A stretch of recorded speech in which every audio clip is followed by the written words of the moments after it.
Former Queen Creek baseball coach has pleaded guilty in an online catfishing case targeting minors.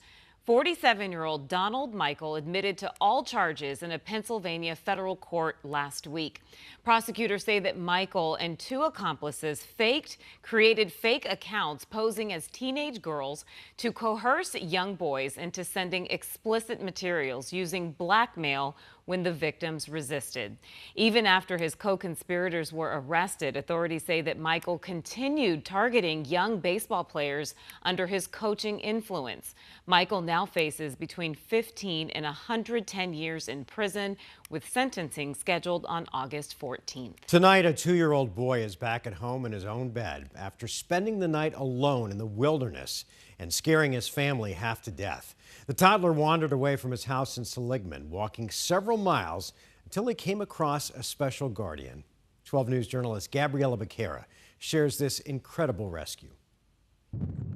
Buford, the Anatolian Pyrenees. Buford, come on. Protects the Dutton Ranch, walking the perimeter nightly to keep wildlife out. It's in their blood, you know, they're guardians and stuff. But on Tuesday morning, there was someone else Buford protected. Way there, I see Buford coming down the deal right there with a little blonde-haired boy with him. That blonde-haired boy's parents reported him missing the night before after he wandered away from his home in Seligman. He was young and ended up wandering further than anyone would have hoped. The Yavapai County Sheriff's Office, alongside other agencies, conducted a 16-hour search for the 2-year-old. Not only did we search on foot, but also there were some of the razors and 4x4s, as well as we did make use of some of the helicopters to make sure that we were doing everything we could to locate the child. It was Buford who found the toddler about 7 miles away from home, sleeping underneath a tree. There was 1,000 ways for that to go really, really bad and one good way, and luckily it turned out to be the good way. The wonder of how a toddler managed to survive walking through rugged terrain without sustaining more than a few scratches will never fade for Scotty Dutton. There's 3 big canyons and ridges all the way towards where he came from, so it's a long, rough piece of country, so it's amazing he made it as far as he did. But Dutton knows if it wasn't for Buford, this happy ending might never have happened. She's cooking him a steak for dinner tonight. Near Kingman, Gabriella Becerra, 12 News. She definitely earned that steak. All right, Gabby, thank you. Well, new at 10, the Goodyear Police Department is now using AI to help find criminals. The department's forensic sketch artist says that the technology helps bring a simple description of a suspect to life. He tells us that he'll ask ChatGPT to generate an image based on his sketch. He then shows it to the victim or witness, who can make simple edits until it is just right. Police say that it's making a decades-old system for depicting suspects even more realistic. And the first one, it made my jaw drop. Like, I was like, that is the person. If I was to see an image in my mind of a real person from that sketch, you can then ask it to age it 5 years, 3 years, 10 years, and it's a swipe.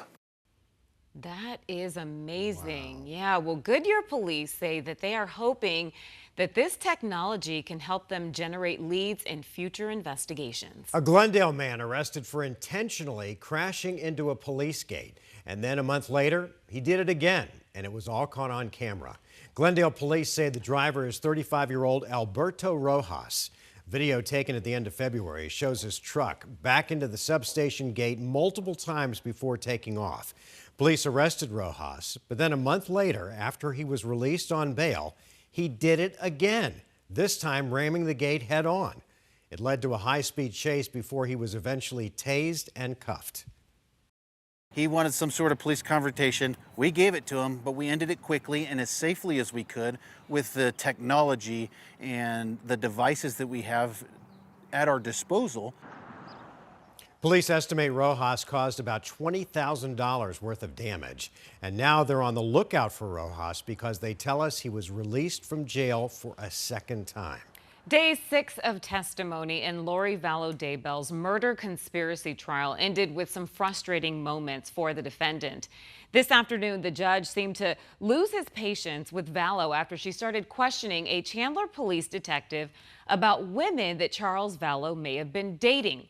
The I-Team's Erica Stapleton is covering this gavel to gavel and has a recap of what happened today. From Burger King to flip-flops to adrenaline kicks, this was another wild day of testimony in Lori Vallow Daybell's murder conspiracy trial. We started with Vallow Daybell continuing her cross-examination of the Chandler police detective who interviewed her after Vallow Daybell's brother shot and killed her husband. The detective testified already that she felt Vallow Daybell's demeanor was unemotional and nonchalant, despite all that was happening. Vallow Daybell tries to push back on this point by asking about the connection between thirst and adrenaline, which maybe didn't land the way she wanted it to. Did you offer Tylee and I apple juice at the Chandler police station? I think I offered you something to drink and what we typically would have there. Did you offer that for the purpose that adrenaline makes you thirsty? No, I usually do it to people I interview if they'd like something to drink while they're there.